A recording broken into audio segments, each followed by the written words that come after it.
So good morning everyone. How are you all? भाई साहब एक बार फिर से हमारी क्लास चालू हो चुकी है। एक बार फिर से हमारी क्लास चालू हो चुकी है। तो हमारा जो टॉपिक अब नया टॉपिक चालू हुआ है, हमारा अभी 2 दिन से ही चल रहा था। इसका मैंने पहले भी आप लोगों को एक दो बार क्लास में पढ़ा चुका हूँ। तो आज फिर से हम इसको दोबारा से चालू कर रहे हैं। नया सेशन है हमारा। आप सब लोगों से रिक्वेस्ट है कि आप सब लोग फटाफट से आओ और आज ही अपना सीट बुक करो। अभी हमारा जो टॉपिक चल रहा है वो हमारा नाउन चल रहा है। 2 दिन हो गए हमारे नाउन टॉपिक को चालू हुए। मैंने इसकी पहले भी कई क्लासेज ले चुका हूँ मैं। अब दोबारा से नई सेशन है तो नए टॉपिक में हमने स्टार्टिंग नाउन से ही की है। ठीक है, हमारे ऑफलाइन बैचेस में भी नाउन चल रहा है और हमारे ऑनलाइन बैचेस में भी अब जो भी चलेगा, ऑफलाइन और ऑनलाइन में दोनों में जो भी चलेगा वो हमारा कंबाइंड चलेगा। ठीक है, ऑनलाइन में जो हम ऑफलाइन में जो पढ़ा रहे हैं वही आपको ऑनलाइन में मिल जाएगा, यूट्यूब वगैरह पे मिल जाएगा आपको। ठीक है, यूट्यूब पे, फेसबुक पे और हमारे व्हाट्सएप ग्रुप में लिंक डाल दूंगा मैं, तो आप वहाँ से भी क्लास को ज्वाइन कर सकते हैं। ठीक है, तो अभी देखते हैं हमने जो कल सीखा था उससे आगे का टॉपिक है हमारा, आगे के जो टाइप्स हैं। कल हमने सीखा था नाउन के टाइप्स सीखे थे, तो नाउन का कल हमने फर्स्ट टाइप क्लियर कर लिया था। नाउन का फर्स्ट टाइप क्लियर कर लिया था हमने। कौन सा था first type? Countable noun. Yes, तो वो हमने कल क्लियर कर लिया था। और उसके बाद में हमने काउंटेबल नाउन को पढ़ने के बाद में उसका एक टाइप और पढ़ लिया था, प्रॉपर नाउन। यस, वो भी हमने कल सीख लिया था कल की क्लास में। आज की क्लास में हम उससे थोड़ा सा आगे चलेंगे, ज्यादा टाइम नहीं वेस्ट करेंगे हम अपना। तो आज का हमारा क्या है, नाउन, काउंटेबल नाउन का ही नेक्स्ट टाइप। मैंने आपको बताया था कि काउंटेबल नाउन के हमारे 3 टाइप्स होते हैं। काउंटेबल नाउन के 3 टाइप्स होते हैं। कौन कौन से होते हैं 3 टाइप्स? पहला पहला हमारा प्रॉपर नाउन था, दूसरा आज हमारा आएगा कॉमन नाउन। तो कॉमन नाउन क्या है? कॉमन नाउन है भाई साहब, पहले तो कॉमन नाउन को, कॉमन शब्द को पकड़ो। कॉमन मतलब होता है एक समान, यानी एक जैसा या एक ही जाति की बात करें हम, एक ही जाति या एक ही समुदाय की बात करें तो वो होता है हमारा कॉमन नाउन। ठीक है, तो द नाउन विच डिनोट्स, या क्या डिनोट करता है ये? Common name. क्या है? एक ही नेम, यानी कि संपूर्ण मनुष्य जाति के लिए, चाहे वो कोई पर्सन का नाम हो, यस, या किसी भी प्लेस का नाम हो, या कोई भी एनिमल, थिंग्स, बर्ड्स, इंसेक्ट, वो हमारा क्या होता है? कॉमन नाउन होता है। कॉमन मतलब सबके लिए एक ही नाम। जैसे एग्जांपल में हम लेके चले, जैसे मैं आपसे कहूं रूम, अब हमारे मकान में या कहीं भी बिल्डिंग में रूम तो अलग अलग नाम होते हैं। कोई होता है क्या कहते हैं, डाइनिंग हॉल या बेडरूम, गेस्ट रूम, किचन, तो ये सब, लेकिन उन सभी चीजों को, सभी रूमों को क्या कहेंगे? हम रूम ही कहेंगे। तो रूम हमारा क्या हो गया? कॉमन नाउन हो गया। जैसे सिटी, अब सिटी, आपने कई सिटियों के नाम, हर सिटी के, सिटी मतलब शहर, हर शहर का नाम अपना अलग होता है। हर शहर का नाम अलग होता है, लेकिन उन सबको एक ही नाम से बुलाया जाएगा। क्या? सिटी कहेंगे। बॉय, अब बॉय है, बॉय जाति की बात करें तो बॉय जाति में हर बॉय का, हर लड़के का नाम अलग अलग होता है। हर लड़के की पहचान अलग अलग होती है। यस, तो दुनिया में जितने भी बॉय हैं, जितने भी पुरुष हैं, जितने भी मेल हैं, यस, उनको हम अगर बॉय हैं तो उनको बॉय कहेंगे। चाहे उनके नाम अलग हो, उनकी आइडेंटिटी अलग हो, उनकी पहचान अलग हो, उनकी सब कुछ अलग हो, सेपरेट हो, लेकिन उनको सबको एक ही नाम से बुलाया जाएगा, वो है बॉय। तो बॉय यहाँ पे क्या हो गया बेटा?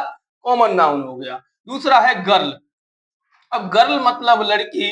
अब लड़कियों के, हर लड़की का नाम अलग होगा, हर गर्ल का नाम अलग होगा, हर गर्ल की पहचान अलग होगी, हर गर्ल की आइडेंटिटी अलग होगी, लेकिन उन सबको हम किस नाम से बुलाएंगे? गर्ल ही कहेंगे। हर किसी को, भाई क्या है, कोई भी हो, चाहे मैं हो, मतलब जितनी भी लड़कियां हैं दुनिया में, जितनी, दुनिया की बात कर रहा हूं मैं, दुनिया में जितनी भी लड़कियां हैं उन सबको लड़कियां ही कहेंगे। बेशक उनका नाम अलग हो, उनका कास्ट अलग हो, वो रहती अलग घर में हो, उनके पेरेंट्स अलग हो, लेकिन उनको एक ही नाम से संबोधित किया जाएगा, गर्ल। है कि नहीं? मैन, अब दुनिया में कई सारे आदमी हैं तो उन सब की अलग अलग पहचान है, अलग अलग नाम है, अलग अलग, तो मैन यहाँ पे क्या हो गया? कॉमन नाउन हो गया। वुमेन, वुमेन भी हमारा कॉमन नाउन ही होता है। टीचर, टीचर भी हमारा कॉमन नाउन। अब टीचर में तो भाई साहब मेल भी आते हैं, फीमेल भी आते हैं। टीचर शब्द में तो मेल भी होता है, फीमेल भी होता है, मतलब आदमी भी टीचर होता है और औरत भी टीचर होती है, लेकिन उनको क्या कहेंगे? टीचर ही कहेंगे। चाहे उनका काम अलग हो या कुछ भी हो, उनका सब्जेक्ट अलग हो, कुछ भी हो, लेकिन फिर भी हम उसको टीचर ही कहेंगे। फिश, अब फिश मछली, तो भाई फिश मीन्स मछली, तो मछलियों के हर मछली का अलग अलग नाम होता है। आप लोग देखना कि रोहू, कटला, शार्क, व्हेल, उनके सेपरेट सेपरेट नाम है। उन मछलियों के सेपरेट सेपरेट नाम है, लेकिन हम उनको क्या कहेंगे, फिश ही कहेंगे। क्यों? क्योंकि कॉमन है ना भाई। कॉमन का मतलब होता है एक जैसा, यानी समान, समान नाम से बुलाया जाए या समान नाम हो। क्योंकि मैंने आपको बताया कि नाउन क्या होता है, नाउन हमारा नाम होता है। क्या होता है बेटा? नाउन नाम होता है। ये अगर नाउन को पहचानना है तो नाम होना बहुत जरूरी है।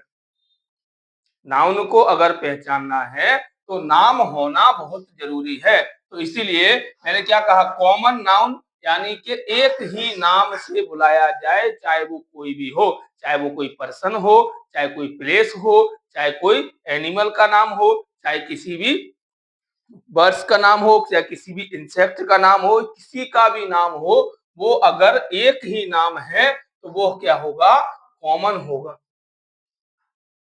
नेक्स्ट था हमारा कलेक्टिव नाउन। नेक्स्ट टाइप क्या है बेटा, कलेक्टिव नाउन। कलेक्टिव मतलब होता है, कलेक्टिव शब्द को समझो तो कलेक्टिव शब्द हमारा कलेक्ट से मिलके बना है। कलेक्ट मतलब होता है इकट्ठा।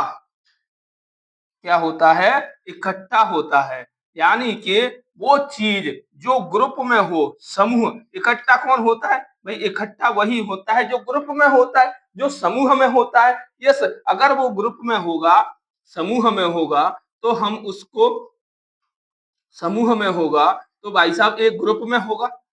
भाई हम लोग, सब लोग यहाँ बैठे हैं क्लास में, तो क्लास में हम बैठे हैं तो ये हम ग्रुप में ही तो बैठे हैं, इकट्ठे बैठे, एक जगह पे बैठे हैं।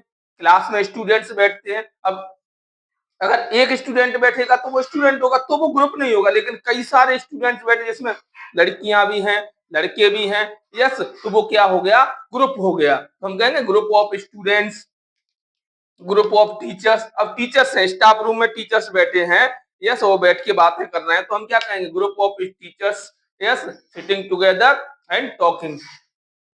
तो वो हमारा ग्रुप हो, मतलब कलेक्टिव हो गया। तो कलेक्ट मतलब होता है इकट्ठा, यानी ग्रुप, समूह में, यानी किसी चीज को इकट्ठा करके एक ही बैठे हो या कहीं काम कर रहे हो। तो the noun which denotes A group of person, group of person को दर्शाता है, ग्रुप ऑफ प्लेस को दर्शाता है, ग्रुप ऑफ एनिमल्स को दर्शाता है, group of things, birds, insects, etc, वो क्या होता है, वो हमारा कलेक्टिव नाउन होता है। वो क्या होगा बेटा, कलेक्टिव नाउन होता है। उसे हम क्या कहेंगे, कलेक्टिव नाउन कहेंगे। यस, इसे हम क्या कहेंगे, कलेक्टिव नाउन कहेंगे। जैसे आर्मी, आर्मी को ले लो। अब आर्मी, किसी एक पर्सन को तो हम आर्मी नहीं कहते। एक पर्सन होता, अगर वन पर्सन होता तो हम उसको सोल्जर कहते। सोल्जर कहते कि नहीं कहते? सोल्जर ही तो कहते हैं एक पर्सन को। लेकिन आर्मी क्या होती है, कई सारे सोल्जर्स मिल करके एक ग्रुप में आकर के तब जाके आर्मी बनती है। कई सारे सोल्जर्स मिल करके एक ही ग्रुप में आ जाए तो वो हमारा क्या बन जाएगा, आर्मी बन जाएगा। बंच ऑफ की, अब चाबियों का गुच्छा। बंच मतलब होता है गुच्छा। बंच क्या होता है, गुच्छा। यानी आपने देखा होगा, पहले दादी या नानी के पास में पूरी घर की मालकी रहती थी, तो उनके कमर में चाबियों का एक गुच्छा टंगा हुआ रहता था। देखा है आप लोगों ने? तो वो क्या होता था, ग्रुप, मतलब बंच, एक चाबियों का गुच्छा। एक बिल्ला ले लो या कोई भी ले लो, जिसमें कई सारी चाबियां, हर रूम की चाबी, तिजोरी की अलग, अलमारी की अलग, स्टोर रूम की अलग, उसमें सारे घर की मेन चाबी, सब सारी चाबी एक ही उसमें गुच्छे में आ जाए तो वो हमारा क्या हो जाता है, वो हमारा वो क्या हो जाता है बेटा, वो हमारा कलेक्टिव नाउन होता है। Basket of flower, basket of flower कह लो या बंच ऑफ फ्लावर कह लो, गुलदस्ता, हम कहते हैं ना गुलदस्ता, तो गुलदस्ता किसी एक फूल से तो बनता नहीं है। गुलदस्ता किसी एक फूल से तो मिलके बनता नहीं है। गुलदस्ता किससे बनता है, गुलदस्ता में कई सारे फूल होते हैं। गुलदस्ता तभी तो वो एक ग्रुप में आ जाते हैं। फूलों का एक समूह, फूलों का एक गुलदस्ता हो और उसमें एक फूल होगा तो वो फ्लावर हो गया। लेकिन उसमें और फ्लावर्स आ जाए और फूल आ जाए तो वो हमारा क्या हो जाएगा, हम उसको बंच ऑफ फ्लावर्स भी कह सकते हैं या बास्केट ऑफ फ्लावर भी कह सकते हैं। ग्रुप ऑफ स्टूडेंट्स मैंने आपको बता ही दिया कि भाई छात्रों का एक समूह है जो बैठा हुआ है, जैसे अभी हमारे क्लास में छात्रों का समूह बैठा है, ग्रुप बैठा हुआ है, तो वो हमारा ग्रुप ऑफ स्टूडेंट्स हो गया।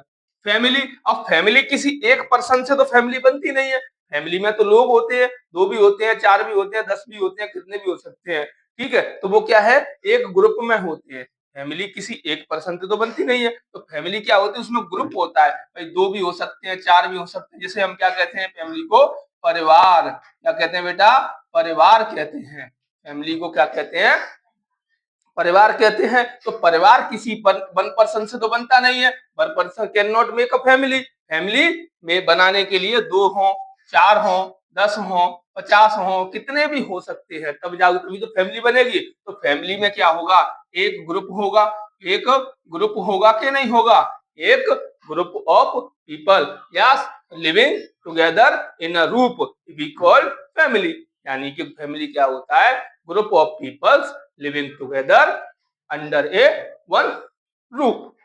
एक छत के नीचे रहने वाले लोगों को फैमिली कहते हैं। अब एक छत के नीचे रहते हैं तो वो खाते भी हैं, पीते भी हैं, सारे काम करते हैं, एक दूसरे की हेल्प भी करते हैं। अब आता है, तो ये हमारे जो टाइप्स थे, हमारा type number 2 common noun, type number 3 collective noun, फिर उसके बाद में हमारे ये काउंटेबल नाउन के ये जो टाइप्स थे हमारे, प्रॉपर, कॉमन, कलेक्टिव, ये कौन से नाउन के टाइप है, काउंटेबल नाउन के। अब चलते हम अनकाउंटेबल नाउन पे। अनकाउंटेबल नाउन को क्या कहते हैं, अनकाउंटेबल को कहते हैं हम अगणनीय संज्ञा।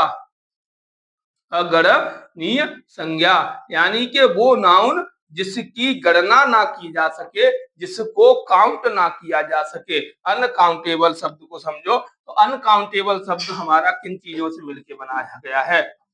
अनकाउंटेबल, अनकाउंटेबल शब्द है